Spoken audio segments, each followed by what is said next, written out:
Summary of the half-closed eyes of Buddha.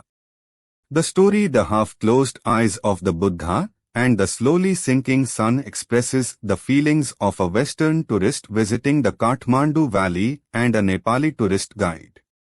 It begins with the Western tourist describing the panorama of the Green Valley. She likes the scent of the mountain and the peaceful atmosphere here as she grew up among the plains and the sea. She feels welcomed by the half-closed eyes of the Buddha. The tourist says the Easterners have given them the religion and the Puranas, images of brass and ornaments of ivory, manuscripts of palm leaves and inscriptions on copperplate, as well as a civilization and its wisdom. She has read many books about Nepal and can teach its history even to the guide. She says it has cultural and religious diversity, and the Nepali soil has enabled them to flourish together. She also talks about different kinds of food like mo, and so on. She remembers an old woman telling the story of Brikuti to her grandson while smoking hookah. She adores the smiling faces of Nepal's people to welcome them.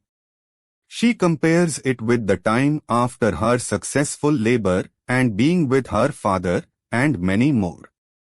Finally, she tells about the magical eyes and expresses her desire to see the pleasant light of sunset reflected in the eyes of the Buddha, unforgettable eyes.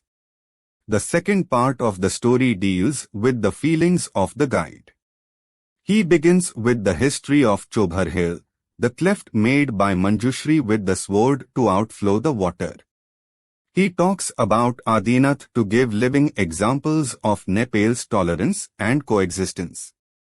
Then he takes the tourist to a house where she can find the pulse of reality. He wanted to show her one of his maker's strongest forms of creation. It is a child whose body is completely paralyzed by polio. He cannot do any physical activities. He compares the gaze of the child with the Samyak gaze. He explains it as the capacity found only in an Easterner, the capacity for remaining speechless, inactive, powerless, and immobile, and yet to survive without complaint. The guide lies to the child's parents and tells them she is a doctor. So, they think of her as their eldest child coming for the remedy of the brother. They become delighted. There is intimacy, kindliness, and gratitude in their eyes. He also shows the child's sister whose body functions properly.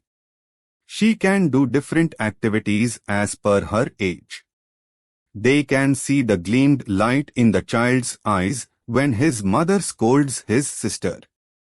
He surely wants to say it is fun to do mischievous activities that he can't. They learn with experience. The guide concludes that the eyes that the tourist see welcome her, and they hide the end of life. They are just as beautiful as the setting sun's reflection in the eyes of the Buddha.